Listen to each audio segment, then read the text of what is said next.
ጤና ይስጥልን የአሻም ተከታታዮች ለዛሬ ዕለተ ማክሰኞ ሚያዝያ 28 ቀን 2017 ዓ.ም የሚያልፉት የአሻም የምሽት ዜናዎቻችን ተጀምረዋል። አስቀድመን ርዕሰ ጉዳዮቹን እንጠቁማችኋለን። የቱሪዝም ሚኒስቴር ለመጀመሪያ ጊዜ ከዩኔስኮ ጋር በመተባበር የቱሪዝም ወርክሾፕ ሊያካሂድ መሆኑን አስታወቀም። የሐረሪ ክልል የስነ ምግባርና ጸረ ሙስና ኮሚሽን ለህብረተሰቡ ስልጠና እየሰጠው ነው ሲል ለአሻም ተናገረ። በደቡብ ኢትዮጵያ ክልል በጎፋ ዞን ገዜ ጎፋ ወረዳ እየተሰሩ ባሉ የመልሶ ማቋቋሚያ ቤቶች ላይ የደረሰ አደጋ አለመኖሩን ዞኑ በአሻም በኩል አስተባበለም። ከውጪም እስራኤል አዲስ ባጸደቀችው የጋዛ ዘመቻ እቅድ የሰርጡን ግዛት ሙሉ በሙሉ ልትቆጣጠር ትችላለች ሲሉ ባለስልጣናት አስጠነቀቁ። አስቀድመን ያስተዋወቅናችሁን ርዕሰ ጉዳዮች ጨምሮ የቢዝነስና ምጣኔ ሀብት እንዲሁም የስፖርት ዘገባዎችን አካተን ይዘናል። የዕለቱ ተረኛ አሳላፊ አዲስ እንግዳ ሰው ነኝ። አብራችሁን እንድትቆዩ ጋብዛለሁ። ወደ ዜናዎቹ እናልፋለን።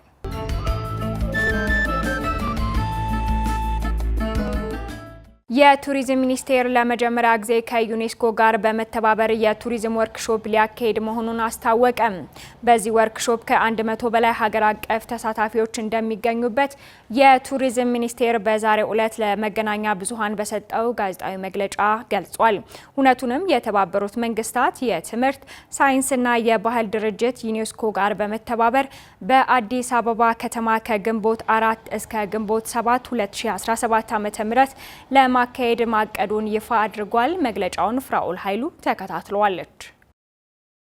የቱሪዝም ሚኒስቴር ከተባበሩት መንግስታት የትምህርት ሳይንስና የባህል ድርጅት ዩኔስኮ ጋር በመተባበር የዩኔስኮ ዓለም አቀፍ ጂኦ ፓርኮችና የጂኦ ቱሪዝም ለዘላቂ ልማት ያላቸው ሚና በሚል መሪ ቃል ለመጀመሪያ ጊዜ በአዲስ አበባ ወርክሾፕ ሊያካሂድ መሆኑን በዛሬው ዕለት በሰጠው ጋዜጣዊ መግለጫ አስታውቋል። መግለጫውን የሰጡት የቱሪዝም ሚኒስቴር ሰላማዊት ካሳ የዩኔስኮ ዓለም አቀፍ የጂኦ ፓርክና ዓለም አቀፍ የጂኦ ጂኦሎጂካል ጠቀሜታ ያላቸው ቦታዎችና መልክዓ ምድሮች ሁለንተና የጥበቃ የትምህርትና የዘላቂ ልማት ጽንሰ ሀሳብ ጋር የሚተዳደሩ በ50 ሀገሮች ውስጥ የሚገኙ 229 የዩኔስኮ ግሎባል ጂኦ ፓርኮች እንደሚገኙ ጠቅሰው ከነዚህም ውስጥ በአፍሪካ ውስጥ 2 ብቻ መሆናቸውን አንስተዋል። ሚኒስትሯ አክለውም ኢትዮጵያን ጨምሮ በአፍሪካ የዩኔስኮ ዓለም አቀፍ የጂኦ ፓርክ ቁጥር ዝቅተኛ እንዲሆን ካደረጉ ቁልፍ ምክንያቶች አንዱ ስለ ጂኦ ፓርክ ያለው የግንዛቤ ማነስ መሆኑን አንስተው አሁን ላይ በአዲስ አበባ የሚካሄደው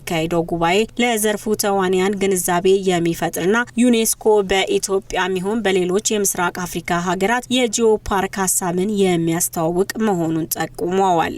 በአህጉራችን ያሉ ተፈጥሯዊ ሀብቶችን በዓለም አቀፍ ደረጃ እውቅና እንዲያገኙ ማድረግ ብቻም ሳይሆን ለልማት እንዲውሉ ለዜጎች ጥቅም እንዲሰጡ ማድረግን ብዙ ሊሰራበት የሚችል እንደሆነ ይሄ መረጃ ያሳያል። ሀገራችን ደግሞ ከዚህ ውስጥ እጅግ አስደናቂ የሆኑ የጂኦሎጂ ሀብቶች አሏት። ፍጹም አስደናቂ የሆኑ መልክዓ ምድራዊ አቀማመጦች ያላቸው ስፍራዎች አላት።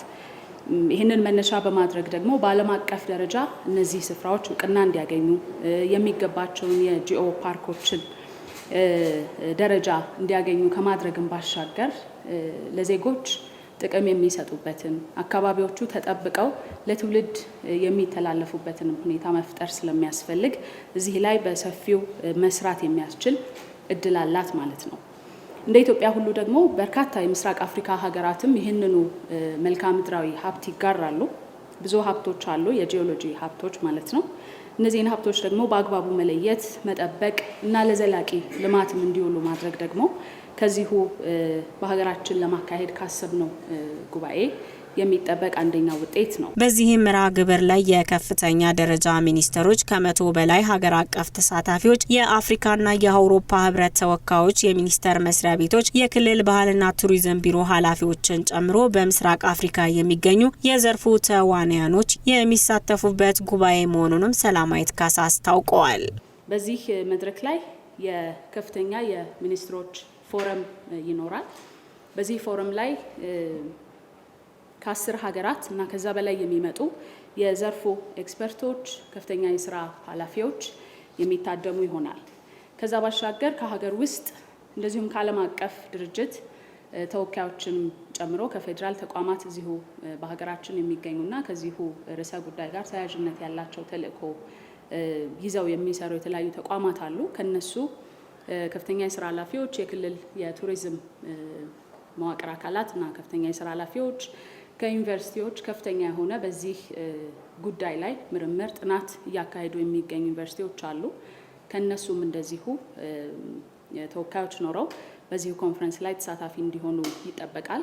የዩኔስኮ የኢትዮጵያ ተወካይ የሆኑት ሪታ ቢስኖስ ዩኔስኮ በአፍሪካ የተለያዩ ሀገራት ላይ የአቅም ማጎልበትና በማስተዋወቅ ስራ ስኬታማ ስራዎችን ማከናወናቸውን ገልጸው በአዲስ አበባ በሚከናወነው ወርክሾፕ ከ250 በላይ የአፍሪካ ጂኦ ሳይንቲስት ባለ አክሲዮኖች የሚሳተፉ መሆኑንም አንስተዋል። ዩኔስኮ አፍሪካን በሚሸፍን በሁሉም ሀገራት በኬንያ፣ ናሚቢያ፣ በደቡብ አፍሪካ በርካታ የአቅም ማጎልበት አውደ ጥናት አድርገናል። ከአፍሪካ ጂኦሎጂካል ሰርቪስ ጋር በመተባበር በተለያዩ ሀገራት በማስተዋወቅ ጂኦ ፓርክ ስኬታማ መሆን ችለናል። ይህንንም በኮንጎ፣ አንጎላ፣ ቦትስዋና ላይ ሰርተናል። እያንዳንዱ ከ250 በላይ የአፍሪካ የጂኦ ሳይንቲስት ባለ አክሲዮን በዚህ በአዲስ አበባ በሚካሄደው ወርክሾፕ የሚሳተፉና የመጀመሪያው የአዲስ አበባ ቆይታ ሲሆን ሌላ ደግሞ የመስክ ጉብኝት ይኖረዋል። ተወካይዋ አክለውን በዩኔስኮ የተመዘገቡ ቅርሶች ይዘታቸውን ሳይለቁ እንዲቆዩ የአካባቢውን ማህበረሰብ በተለያዩ ዘርፎች እንዲጠቅሙ እንዲሁም ለማህበረሰቡ የስራ እድል እንዲፈጥሩም እንደሚሰራ ተናግረዋል። UNESCO Global Geoparks have really demonstrated their ability to empower and support local communities. በዩኔስኮ የተመዘገቡ ጂኦ ፓርክ ይዘታቸውን እንደያዙ እንዲቆዩና የአካባቢውን ማህበረሰብ በመደገፍ እንዲሁም የስራ እድል በመፍጠር ለተለያዩ የትምህርት እድል ይሰጣል። World Heritage is really protecting. ይህ ወርክሾፕ በዘርፉ የተሰማሩ ባለሙያዎችን፣ የአፍሪካ ህብረትና የአውሮፓ ህብረት ተወካዮችን፣ የሚኒስቴር መስሪያ ቤቶችን ጨምሮ በርካታ ባለድርሻ አካላትን በማሳተፍ ከግንቦት 4 ቀን እስከ ግንቦት 7 ቀን 2017 ዓ.ም በአዲስ አበባ እንደሚካሄድ የቱሪዝም ሚኒስቴር ሰላማዊት ካሳ በመግለጫቸው አስታውቀዋል። የሐረሪ ክልል የስነ ምግባርና ጸረ ሙስና ኮሚሽን ለህብረተሰቡ ስልጠና እየሰጠው ነው ሲል ለአሻም ተናገረ። የሐረሪ ክልል የስነ ምግባር ጸረ ሙስና ኮሚሽን ለህብረተሰቡ የግንዛቤ ማስጨበጫ ስልጠና እየሰጠውና ችግሩን መቀነስ በሚቻልበት ሁኔታ ጥናት እያደረገ እንደሆነ የሐረሪ ክልል የስነ ምግባርና ጸረ ሙስና ኮሚሽን ኮሚሽነር አዳል ሙላቱ ለአሻም ገልጸዋል። እንዲሁም ከዚህ ቀደም ሀብት ንብረታቸውን ያላስመዘገቡ ቀሪ ሰራተኞች ሀብት ንብረት የማስመዝገብ ስራ እየተከናወነ እንደሆነ ገልጸዋል። መሰራት ያለባቸውን ስራዎችን አስመልክቶ የውስጥ ተቋሙን አደረጃጀት የማጠናከር አቅም የመፍጠር ስራዎች ተሰርተዋል። ኦልሞስት እነዚህን ስልጠናዎች ከሞላ ጎደል ስልጠናዎቹን ለሰራተኞቻችን የሰጠንበት ሂደት አለ። ከዛ ጎን ለጎን ደግሞ በሰብአዊ ጉዳይ አንጻርም አቅመ ደካማ ቤቶችን የገነባንበት ወላጅ አልባ ህጻናት እንደገና ደግሞ መደገፍ ያለባቸው የተቋሙ ሰራተኞችን በብርም በአይነትም የደገፍንበት ሂደት አለ። አጠቃላይ በስነ ምግባር እሴት ዙሪያ በሙስና ወንጀል እና ከብልሹ አሰራር መከላከልን አስመልክቶ ስራዎች ተሰርተዋል። እንግዲህ በዚህ 9 ወር አፈጻጸማችን ውስጥ አንደኛው የትምህርትና ስልጠናን አስመልክቶ ኦልሞስት ካቀድናቸው እቅዶች ውስጥ ወደ 300 አካባቢ ቁልፍ ባለድርሻ አካላትን ለይተን እቅድ ለመስጠት ታቅዶ ስልጠና ለመስጠት ወደ 382 አካባቢ ከ100% በላይ እቅድ እንደፈጸሙ ኮሚሽነር አዳል ባለፉት 9 ወራት በሐረሪ ክልል ወደ 48 የሚሆኑ ጥቆማዎች መምጣታቸውን ገልጸዋል። ከነዚህ ውስጥ 25ቱ በአስተዳደር በደል የመጡ መሆናቸውን ጠቅሰው በመሬት አስተዳደር ዙሪያ ደግሞ ወደ 18 ጉዳዮች እንደመጡ ታውቀዋል። ከነዚህ 48 የሙስና ጉዳዮች ወደ 39 የሚሆኑት እልባት እንዲያገኙ ተደርጓል።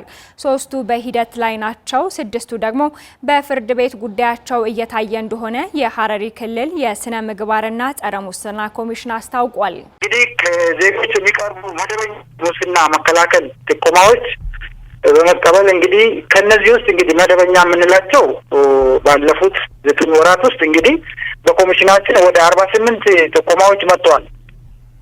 ከ48ቱ ከተቀበልናቸው ጥቆማዎች ውስጥ እንግዲህ ወደ 25 የሚሆኑ በአስተዳደራዊ በደል የመጡ ናቸው። አስተዳደራዊ በደል ላይ የመጡትን እነዚህን አጠቃላይ በእኛ ኮሚሽን ምላሽ እንዲያገኙ ያደረግንበት ሂደት አለ። በመሬት አስተዳደር ኦልሞስት ወደ 18 ኬዞች መጥተዋል። እነዚህም የ18ቱ ምላሽ እንዲያገኙ ያደረግንበት ሂደት አለ።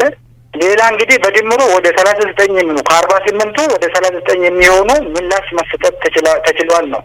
በክልሉ ሙስናን ከመከላከል አንጻር በዚህ ዓመት 3 ዘርፍ ተኮር ጥናቶች እየተካሄዱ እንደሆኑ የሐረሪ ክልል የስነ ምግባርና ጸረ ሙስና ኮሚሽን ኮሚሽነር አዳል ሙላቱ መግለጻቸውን አነጋግሮ የዘገበው ሪፖርተራችን ቴድሮስ ፍቅሩ ነው። በደቡብ ኢትዮጵያ ክልል ጎፋ ዞን ገዜ ጎፋ ወረዳ እየተሰሩ ባሉ የመልሶ ማቋቋሚያ ቤቶች ላይ የደረሰ አደጋ ለመኖሩን ዞኑ በአሻም በኩል አስተባበለ። ለመልሶ ማቋቋሚያ በተሰሩ ቤቶች ላይ የጎርፍ አደጋ እንደደረሰ የተሰራጨው መረጃ ትክክል አለመሆኑን ለአሻም የገለጸላት የዞኑ ደን አካባቢ ጥበቃና ልማት ጽሕፈት ቤት ሲሆን ቤቶቹ በተገነቡበት አካባቢ የጎርፍ አደጋ የለም ሲል አክሏል። ጽሕፈት ቤቱ ባለፈው ሳምንት መገባደጃ ላይ ከ300 በላይ ቤቶች ተገንብተው ከዚህ ቀደም በመሬት መደርመስ ለተፈናቀሉ የህብረተሰብ ክፍሎች መሰጠቱን ለአሻም መግለጹ የሚታወስ ነው። ተጨማሪ አለን። በደቡብ ኢትዮጵያ ክልል ጎፋ ዞን በ2016 ዓ.ም የተከሰተውን የጎርፍ አደጋ ተከትሎ የበርካቶች ሕይወት ስለማለፉና በርካቶች ስለመፈናቀላቸው አሻም በተደጋጋሚ መዘገቧ የሚታወስ ነው። ተከስቶ በነበረው የመሬት መንሸራተት የበርካቶች ሕይወት ያለፈ ሲሆን ከአደጋው የተረፉትንም ዜጎች ለአደጋ ተጋላጭ በመሆናቸው ወደ ሌላ ቦታ ተወስደው እንዲሰፍሩ መደረጉ የሚታወስ ነው። ይህ በእንዲህ እንዳለ ታዲያ ሰሞኑን በአንዳንድ የማህበራዊ ትስስር የዜና ማሰራጫ ገጾች ላይ ባለፉት ቀናት በጣለው ከባድ ዝናብ ለመልሶ ማቋቋሚያ በሚል እየተገነቡ ባሉና ባልተጠናቀቁ የመኖሪያ እንዲሁም የአገልግሎት መስጫ ቤቶች ላይ ጉዳት እንደደረሰባቸው የሚያመላክቱ ዘገባዎች መውጣታቸውን ተከትሎ ስልክ በመደወል አሻም ያለውን ሁኔታ ለማጣራት ሙከራ አድርጋለች። አሻም የጎፋ ዞን አደጋ ስጋት ስራ አመራር ጽሕፈት ቤት ኃላፊ የሆኑትን ማርቆስ መለሰን ለማነጋገር የሞከረ ሲሆን ኃላፊው በእሳቸው በኩል በጉዳዩ ላይ ማብራሪያ ለመስጠት ፍቃድ የለኝም ሲሉ ገልጸው ነገር ግን በአካባቢው የተባለው አይነት ስጋት የለም፣ መረጃው የተሳሳተ ነው ሲሉ ማስተባበያ ሰጥተዋል። እዛ ላይ ቦታው ላይ እንደዛ አይነት ነገር የተከሰተ እንትኑን ግልጽ መግለጫ ግን ከነሳውን ለኔ እንደዛ ነገር ላይ መግለጫ መስጠት አልተፈቀደልኝም። በዞን አስተዳደር በኩል የተገመገመ የደረጃ መረጃ ታገኛላችሁ። አሻም ከቀናት በፊት በዞኑ አደጋ ስጋት አለባቸው የተባሉ ቦታዎች ልየታ ተከናውኗል በሚል በሰራቸው ዘገባ ላይ ማብራሪያ የሰጠዋት የዞኑ ደን አካባቢ ጥበቃና ልማት ጽሕፈት ቤት ኃላፊ መሆናቸውን የገለጹት ቦረና ቦላዶ በጉዳዩ ላይ በሰጡት ምላሽ መረጃው የተሳሳተ ስለመሆኑ ነው የገለጹት። አሁን ተጨማሪ የደረሰ ጉዳት የለም። ጥሩ ሁኔታ መልሶ የማቋቋሙ ስራ እየተሰራ ነው የሚገኘው። ምንም የደረሰ ጉዳት የለም። እኛ የገመገምነው የለም። አንዳንድ መረጃዎች እኮ ዝም ብሎ ከአየር ላይ አግኝቶ የሚዘግቡ አሉ። ህዝቡ አሁን ያለበት እየተሰሩ ያሉ ቤቶች ያሉበትን ደረጃ ሳያዩ አየር ወስዶ የሚዘግቡ አሉ። ከትክክለኛው ምንጭ አካባቢው መጥቶ ሳያጣሩ የሚዘግቡ አሉ እንጂ እየተሰራ ያለው ስራ በጣም በጥሩ ደረጃ ላይ ነው ያለው ስራዎቹ። ኃላፊው አክለውም ባለፉት ቀናት በዞኑ አደጋ ከደረሰበት አካባቢ ለተነሱ ዜጎች እየተሰሩ ያሉ ከ300 በላይ መኖሪያ ቤቶች ተገንብተው ለዜጎች ስለመሰጠታቸው ተናግረው ሌሎቹም በመሰራት ላይ እንደሚገኙ ተናግረዋል። አሁን ቅርብ ጊዜ ከዛሬ 3 ቀን አካባቢ ወደ 348 ቤቶች አካባቢ ተሰርተው የተጠናቀቁት እርክክብ ተደርጓል።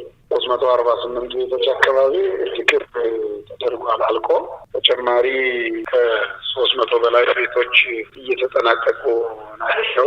ዞኑ ሚያዝያ 25 2017 ዓ.ም ግንባታቸው የተጠናቀቁ ቤቶችን ለነዋሪዎች ያስረከበበትን መርሃ ግብር አስመልክቶ በማህበራዊ ትስስር ገጹ ባሰፈረው መረጃ በወቅቱ አደጋው በደረሰበት አካባቢ የተፈናቀሉ ዜጎች ከ600 በላይ መሆናቸውን አስታውሰው ተፈናቃዮቹ በቡርዳ መንደር መልሶ የማቋቋም ስራ እየተሰራ መቆየቱ ተመላክቷል። አሁን ላይ እየጣለ ያለውን ዝናብ ተከትሎ በዞኑ ስጋት ያለባቸው አካባቢዎች ካሉ በሚል አሻም ለኃላፊው ባነሳቸው ጥያቄ ለጎርፍ አደጋ ስጋት የሚፈጥር አይደለም ሲሉ ምላሽ ሰጥቷል። አብዛኞቹ ዜጎች ለማቋቋሚያ በተሰሩ ቤቶች እየገቡ ስለመሆናቸውም ተናግረዋል። የትምህርት አመራሩ ጥራትን ማስጠበቅ የሚችል እቅድ ማዘጋጀት እንዳለበት ተጠቆመ። የጌዲዮ ዞን ዋና አስተዳዳሪ ዝናቡ ወልዴ የትምህርት አመራሩ የትምህርት ጥራትን ማስጠበቅ የሚችል እቅድ በማዘጋጀት ለብቁ ዜጎች መፈጠር ጽኑ መሰረት ሊሰጥ እንደሚገባ አሳስበዋል። አስተዳደሩ ይህንን ያሉት የጌዲዮ ዞን ትምህርት መምሪያ የቀጠና 3 ዓመት ስትራቴጂክ እቅድ አዘገጃጀት ዙሪያ ለትምህርት አመራሮች ለ4 ቀናት የሚቆይ የአሰልጣኞች ስልጠና እየተሰጠ በሚገኝበት ወቅት ነው። በስልጠና መድረኩ ተገኝተው መልእክት ያስተላለፉት ትምህርት ቤቶች ስትራቴጂክ እቅዳቸውን ሲቀርጹ በአሁኑ ሰዓት በሀገሪቱም ብሎም በዞናቸው ያለውን የተማሪዎች ውጤት ስብራት ሊጠግን በሚችል መልኩ በጥራት ማዘጋጀትና በትጋት መፈጸም እንደሚገባቸው ተናግረዋል። የጌዲዮ ዞን ብልጽግና ፓርቲ ቅርንጫፍ ጽሕፈት ቤት ኃላፊ አበባየው ኢሳያስ ትምህርት ቤቶች የውስጥ ገቢያቸውን በሚያሳድጉትና የትምህርት ጥራትን የሚያሻሽሉ ተግባራቶችን የስትራቴጂክ እቅድ አካል ማድረግ እንደሚገባቸው አስረድተዋል።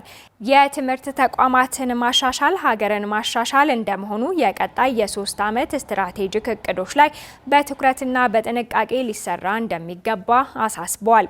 ሁለተኛ ቀኑን የያዘው የአሰልጣኞች ስልጠና ለተከታታይ 4 ቀናት የሚሰጥ ሲሆን የመምሪያው የትምህርት ባለሙያዎች የሁሉም መዋቅር የትምህርት ጽሕፈት ቤት ኃላፊዎችና የስትራቴጂክ እቅድ ዝግጅት ባለሙያዎች የተሳተፉ እንደሚገኙ አሻም ከጌዲዮ ዞን መንግስት ኮሚኒኬሽን ጽሕፈት ቤት ያገኘችው መረጃ አመላክቷል።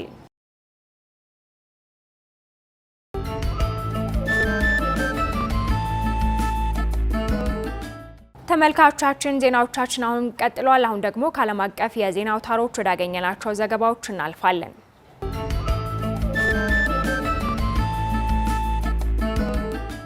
ኮንጎና ሩዋንዳ የሰላም ስምምነት ረቂቅ እቅዶችን ማስገባታቸው ተገለጸ።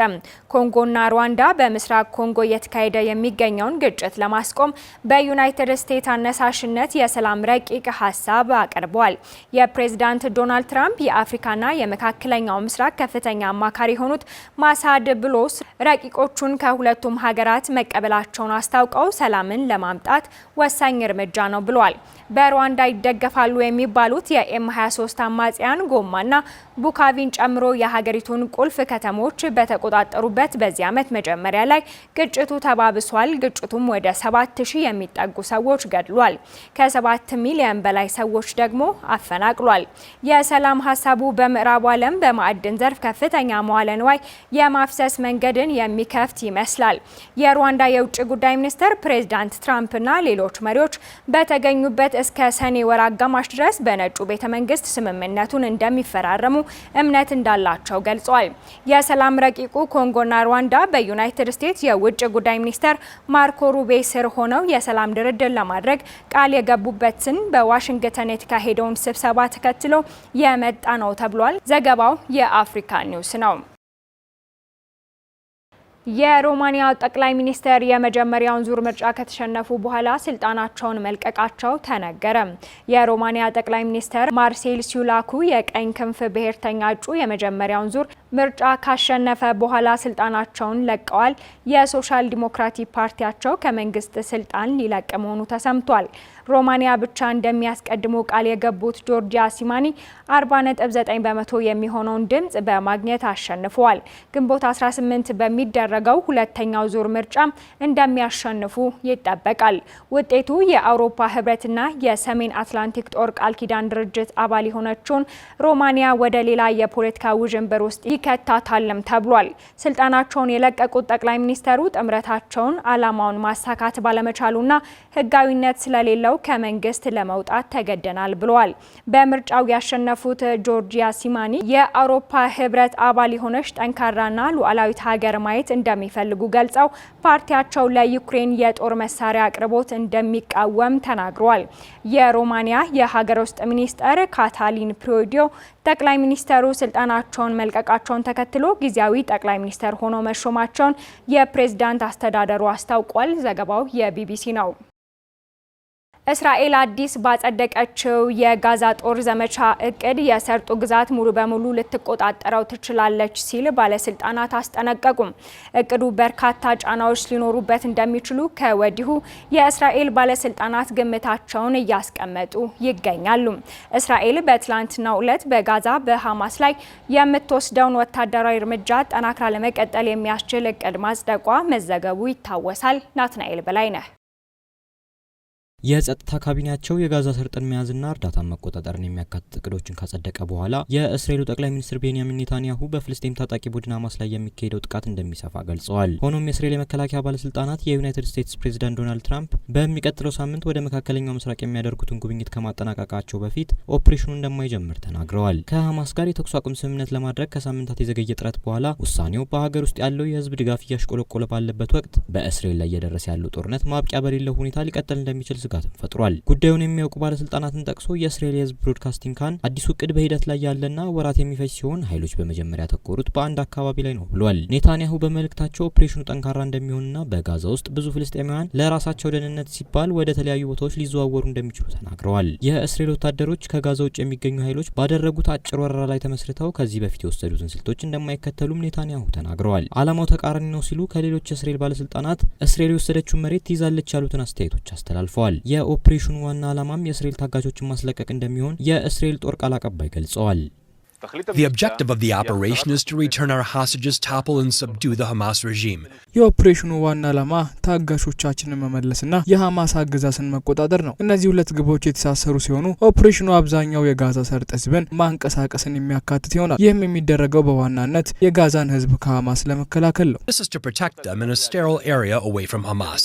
የዩናይትድ ስቴትስ ልዩ ተወካይ የሆኑት ስቲቭ ዊትኮፍ እስራኤል የራሷን ውሳኔ የምትሰጥ ሉዓላዊ ሀገር ናት ሲሉ ገልጸው ከትራምፕ ጉብኝት በፊትም ሆነ በጉብኝታቸው ወቅት በእገታና የተኩስ አቁም ስምምነት ላይ የመሻሻል ተስፋ እንዳላቸው አስታውቀዋል። ነጩ ቤተ መንግስት አስተያየት እንዲሰጥ ለቀረበለት ጥያቄ ወዲያውኑ ምላሽ አልሰጠም። የእስራኤል ወታደሮች የጋዛን 1/3 የሚሸፍነውን አካባቢ ተቆጣጥረው ህዝቡን በማፈናቀልና በጠራ መሬት ላይ የመጠበቂያ ግንብና የስለላ ጣቢያዎችን በመገንባት ወታደሮቹ ቦታውን የጸጥታ ቀጠናዎች ብለው ገልጸውታል። ነገር ግን አዲሱ እቅድ ከዚህም የበለጠ ይሄዳል እየተባለ ይገኛል። አንድ የእስራኤል ባለስልጣን አዲስ የጸደቀውን ኦፕሬሽን የጋዛ ሰርጥ ግዛትን በሙሉ እስራኤል እንድትይዝ ሲቪል ህዝቡን ወደ ደቡብ እንዲንቀሳቀስና ሰብአዊ እርዳታ በሐማስ እጅ እንዳይወድቅ ያደርጋል ብለዋል። በዓለም አቀፍ የረድኤት ቡድኖችና በተባበሩት መንግስታት ድርጅቶች ሲካሄድ የቆየው የእርዳታ ስርጭት ወደ ግል ኩባንያዎች ተላልፎ በደቡብ ራፋ አካባቢ እንደሚሰጥ የመከላከያ ባለስልጣኑ ተናግረዋል። በጦርነቱ መላው ጋዛን ለመያዝ ብዙም ፍላጎት ያላሳየው የእስራኤል ጦር የመንግስት ባለስልጣናትና ፖለቲከኞች ስለሰጡት አስተያየት ከመስጠት ተቆጥቧል። እስራኤል ለሁለት ወራት ጦርነቱን ያቆመው በአሜሪካ የሚደገፈው የተኩስ አቁም ስምምነት ከቆመ በኋላ በመጋቢት ወር ላይ ጥቃቷን ቀጥላለች። የተባበሩት መንግስታት ድርጅት 2.3 ሚሊዮን ህዝብ ለረሃብ አደጋ ተጋልጧል ሲልም ማስጠንቀቂያ ሰጥቷል። The decision is basically one that's going to be incremental, and it's kind of an ultimatum that Israel has given to Hamas, saying if you don't reach the deal that we want, which is essentially a release of hostages. ውሳኔው እስራኤል የሐማስ ታጋቾችን ያለምንም ጦርነት የማይለቅ ከሆነ ተጨማሪ የጋዛ ግዛቶችን እቆጣጠራለሁ የሚል አማራጭ ሀሳብ ነው። ነገር ግን በብዙ መልኩ የጋዛ ህዝብ ስቃይና የከፋ ረሃብ ውስጥ ሆኖ ሳለ ይህ እቅድ ሐማስን ለማሸነፍና ሐማስን ከሰላማዊ ዜጎች ለመነጠል እንዴት እንደሚያስችል ለኔ ግልጽ አይደለም። በዚህ ጊዜ በጋዛ መሬት ላይ ካለው እውነታ የበለጠ ስጋት እየሆነ ያለው ይህ ወዴት እንደሚያመራ እርግጠኛ አይደለሁም። Essentially a release of hostages without an end to the war.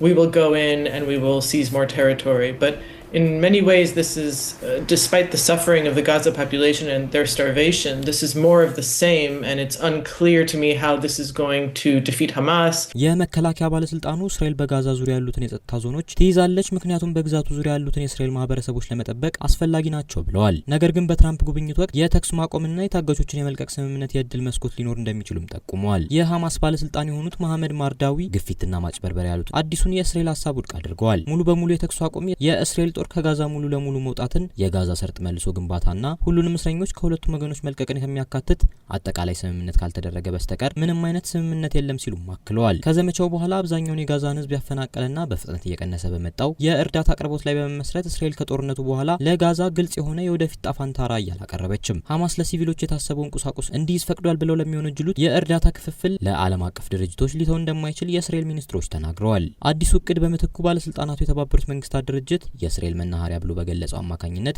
የግል ስራ ተቋራጭነትን ለማስተናገድ ያሰበ እንደሚሆን ተመልክተውታል። የኖርዌይ የስደተኞች ምክር ቤት ዋና ጸሐፊ ጃን ኤግላንድ በኤክስ የማህበራዊ ትስስር ገጽ ላይ እንደተናገሩት እስራኤል የተባበሩት መንግስታት ድርጅትና መንግስታዊ ያልሆኑ ድርጅቶች በጋዛ የእርዳታ ማከፋፈያ ስርዓታቸውን እንዲዘጉ እየጠየቀች ትገኛለች ብለዋል። በየካቲት ወር በትራምፕ በወጡት የጋዛ እቅዶች መስመር እስራኤል የጋዛ ሰርጥን ሙሉ በሙሉ እንድትቆጣጠርና ህዝቡን በዘላቂነት እንዲፈናቀል ሲያደርጉ በቆዩት የእስራኤል መንግስት ጠንካራ ኃይሎች ኦፕሬሽኑን የማስፋት ውሳኔ ወዲያውኑ ወስዷል ተብሏል። በመጨረሻ ጋዛ ልንቆጣጠረው ነው፣ ካሁን በኋላ ወረራ የሚለውን ቃል አንፈራም ሲሉ የእስራኤል የገንዘብ ሚኒስትር የሆኑት ቦዛኤል ስሞትሪች በበይነ መረብ ውይይት ወቅት ተናግረዋል። ነገር ግን የህዝብ አስተያየት መስጫዎች እንደሚያሳዩት የእስራኤል ህዝብ አሁንም በጋዛ የተያዙትን 59 ታጋቾችን ለማስመለስ መፈለጉና ከፓርላማ ውጪ በደርዘን የሚቆጠሩ ተቃዋሚዎች ከፖሊስ ጋር ሲጋጩ የሚያሳዩ ትዕይንቶች ተበራክተዋል። እስራኤል በየመን ከሚገኙት በኢራን ከሚደገፉት ሁቲዎች ስጋት እየገጠማት ባለበት ወቅት በቤንጎሪዮን አየር ማረፊያ የሚሳኤል ጥቃት ደርሶባት ያልተረጋጋችውን ሶሪያ እንደ ጎረቤት ይዛና በተያዘው ዌስት ባንክ ውስጥ ያለው ተለዋጭነት ሁኔታ የተራዘመ ወታደራዊ ስራዎችን የማካሄድ አቅሟን ከጊዜ ወደ ጊዜ እየጨመረ የሚሄድ ችግሮች ይገጥማቸዋል የተባለው